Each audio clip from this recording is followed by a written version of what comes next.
মাংস বিদালেন দিয়ে না মাথা চুল নাই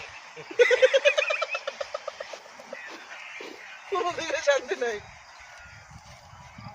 এই যে হাসান ভাই ওই ভাই মুরার ভাই একটা সমাধান করেন মিয়া এটা হিট হইতে পাইতেছে না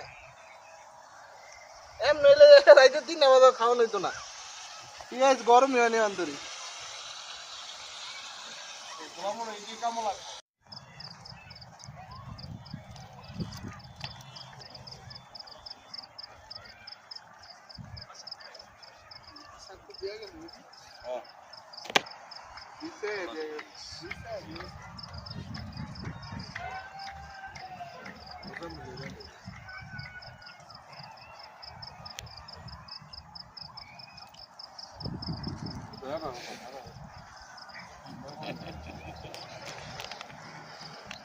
তিনজন বেতন তো দেবো